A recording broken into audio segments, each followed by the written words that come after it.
Are you struggling to create an intentional headspace? Unable to connect deeper with yourself?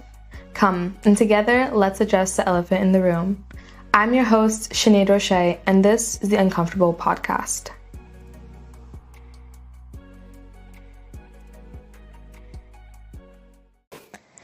So naturally, as we grow up, we're usually around different types of people.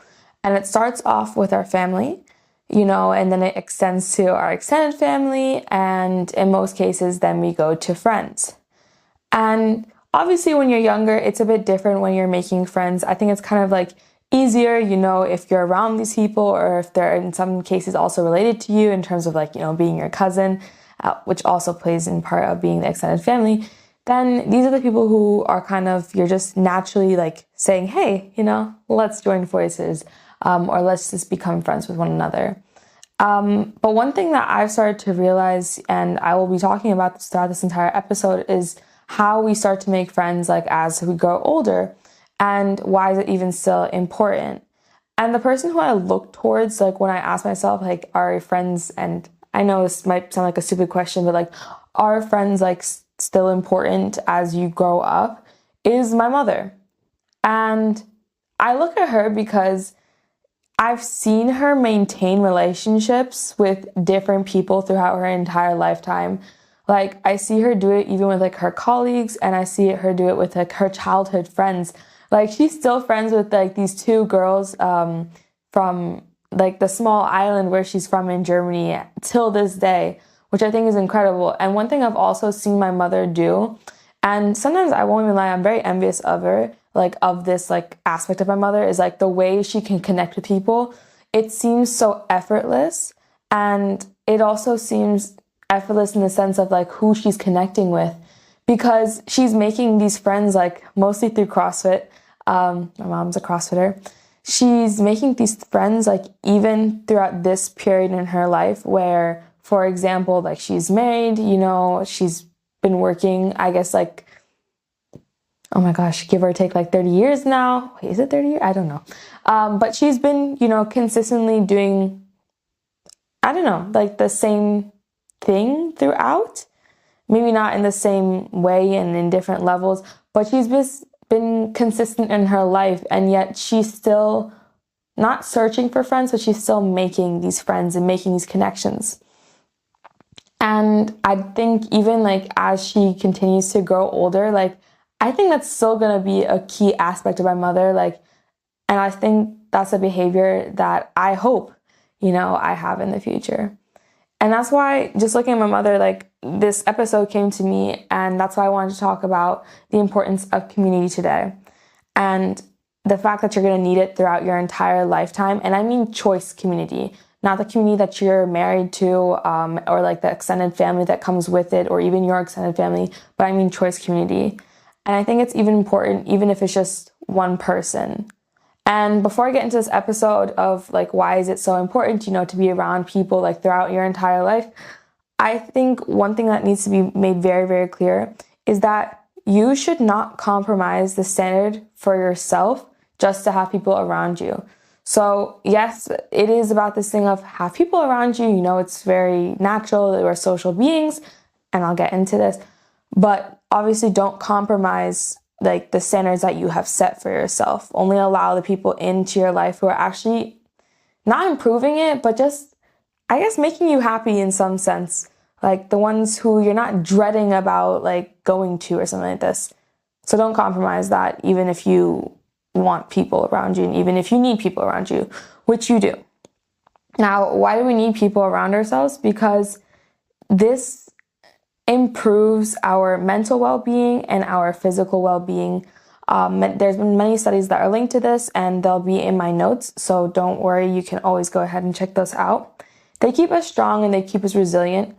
They're also kind of that supportive community that you hopefully have around yourself, so hopefully supportive, in the sense that even when you're feeling down, they might be able to pick you up, and they even help us to make better life decisions. And I think this is something that I see a lot, also through my own friendships, where because I'm getting so many different perspectives, and because I have this supportive community behind me, I'm able to even go ahead and make I guess, risky decisions, but knowing that I'm going to have the support of my people, the support of my community. And, you know, even those life decisions where it's like, I know it's going to be good for me, but I'm kind of scared to do it. Like having that kind of just, yeah, those people who they're like just, I don't know, different voices that like that help encourage you to do more, right? And to do better. And, you know, tying all of this into a bit of more like psychological aspects, there's this thing called the social identity theory. And within that, when we are in these social communities, a big part of our identities is being shaped with, because of them, because we're in these communities, they shape us. And because of these shapings, it's also like it helps us to kind of have our own group. And a big thing about being a human is like having that group and having that kind of sense of security. And moreover, I think when you look at this from like a bigger aspect, when you are around people, and especially people who didn't grow up in a similar fashion the way you did, they help to teach you what it means to be in a society, and in a society where like you have to kind of accommodate to other people and you have to work with other people. And it also shows you how like to take care of other people who are not you or who did not grow up in a manner that is similar to yours.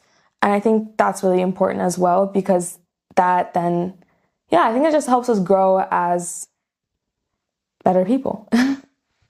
And lastly, I think, again, going back to this like idea of security and the idea of it shaping of our identity, one also key aspect that community and friends really bring to you is that it helps you have like this feeling of belonging. And for many of us who probably criticize ourselves constantly, like it's so nice to feel like, wow, these people want to be around us. And moreover, these people are choosing to be around us. And obviously, I don't want you to like look for like external validation like constantly throughout your entire life. But it's just kind of like this nice sense of, wow, I can actually be myself around people, and you know, they don't get turned off by it or they don't run away from it. And to some degree, like again, if you're struggling, especially with like your own sense of self, self-confidence, self-esteem, all of these things in the sense of self, it's kind of nice sometimes just seeing that from like other people's point of view, how they can also love you. So moving on, as we go through this episode, one thing I want you guys to understand is that it's like, as I've mentioned, we have like a natural kind of inclination to find friends. It's very normal to want friends. And do you know one thing I've actually like, I wouldn't say I'm pissed about, but something that rubs me in the wrong way is like, okay, we preach about like, you know, individualism.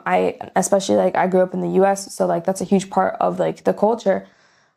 And, you know, it's this entire thing of like, you know, stand on your own. And I've even mentioned that in other episodes where it's just like, hey, if no one's going to do it with you, then do it alone. And that kind of sucks, you know?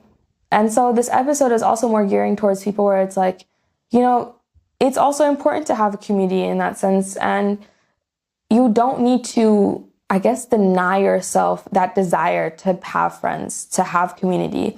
Like, I feel like a lot of us, and especially myself, I remember like beating myself up at one point where it was like, okay, why aren't I just like happy on my own? Like, those are like two separate problems, not being happy on your own and also still wanting friends.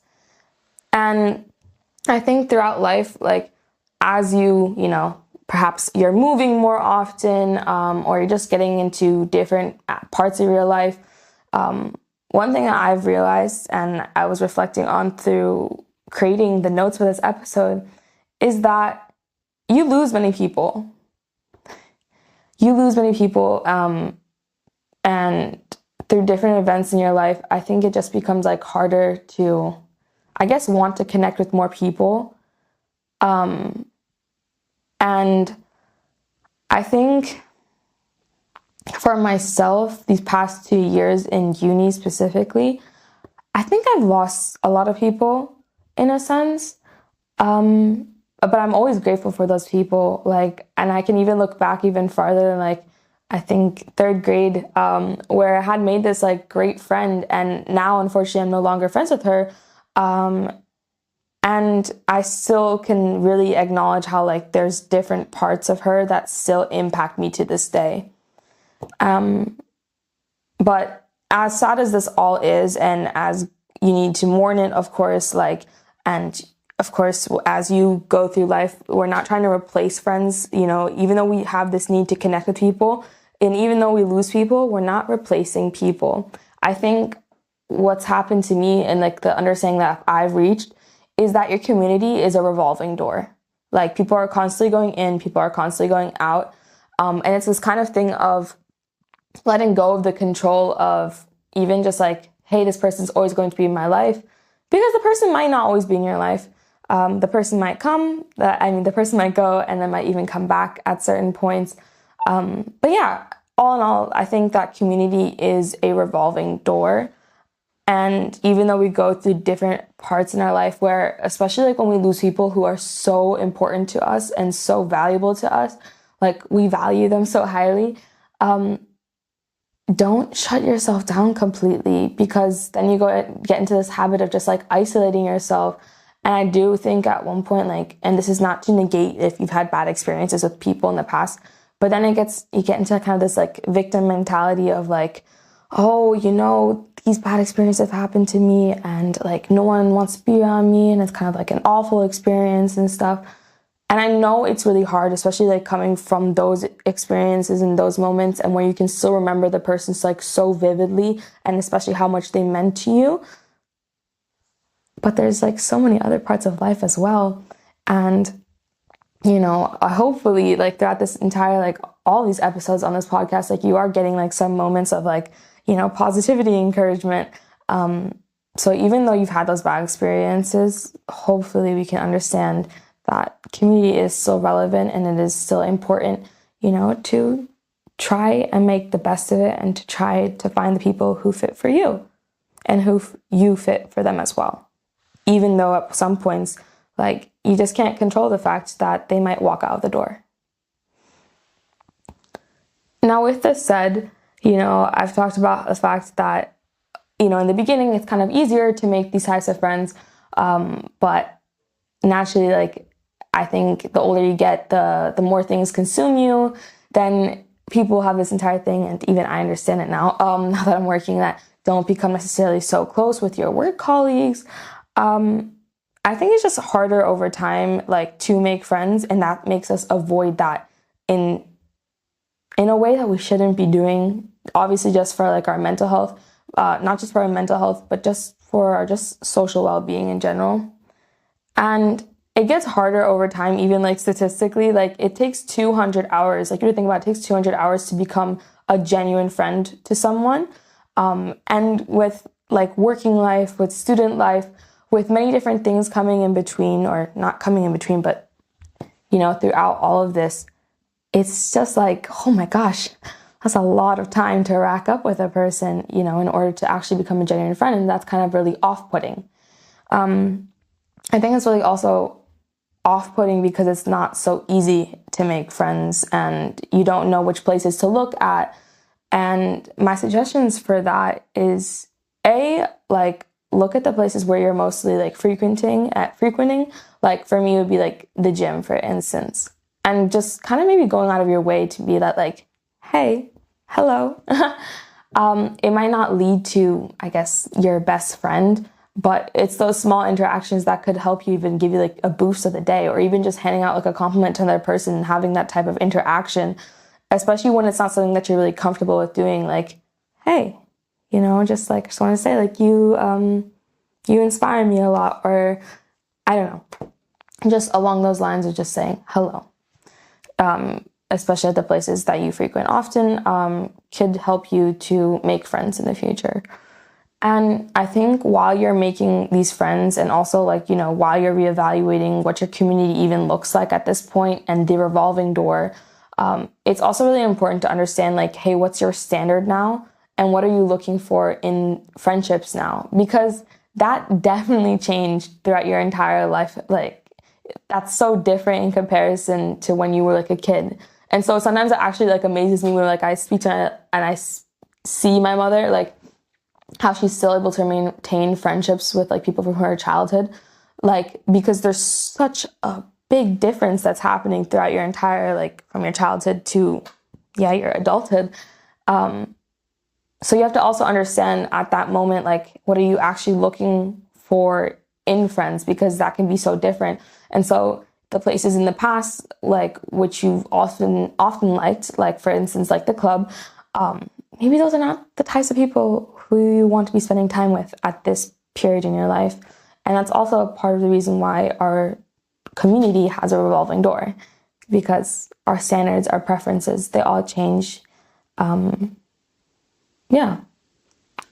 And one thing I want to say, like, as you hopefully make the effort to make friends throughout your entire life, or hopefully not even friends, but just like having those small interactions, is that, I don't want to say get over, but like understand that everyone wants to have friends, and that in your mind it might be sounding like, oh my gosh, I look so desperate or something like this, right? But everyone wants to have friends. The majority of people want to have friends. They want to have community. They want to have places to go to, even outside of their spouse. And I don't mean like an adulterous way, but like places to go to where they can also just like, relax and let loose and still talk about stuff. And they want to have trusted community. So like, it's not a thing of desperation when you're going out there with the intention of finding friends and finding people to connect with. That's not a desperate thing. That's very, very natural. And I think over time, when you remind yourself that this is a natural inclination to have, you start to get over even like the idea of going on to like Bumble BFF, which is another space. And this is not an ad for this, by the way. But that was a space like even I went on about a year ago, and I was like, you know what? I actually want to make friends with this and this. Like, I guess I have these preferences. Like, I wanted to make German-speaking friends at the time. And so I went through that route, and it wasn't this thing of like desperation. Like, it was just a thing of like, I'm interested in doing this. And although it seemed really scary, you have to also think like many people are also scared. I think the majority of us are really scared going into these conversations because you really don't know what's going to happen. You don't know how the other person is going to perceive you, but you also can't control that. And so letting go of that would also help. But again, like everything, and I even get annoyed when I say this all takes time. And I guess like with this episode, what I'm trying to say is that friendship and community is really important throughout all different parts of your life. And that it's okay to seek it. It's okay to want to be around it, like, and to need that even. Like, you're not less of a person because you seek that. And with all this said, I would like to still remind you guys that even I struggle with this at times. And that's why I do still go to like those spaces of like Bumble BFF, because I feel like in that app kind of it makes it easier to try and initiate like friendships. And I've also seen myself like struggle even when like, I don't know, I see people who I'm like, oh, this person seems like a good person to like hang out with or whatever.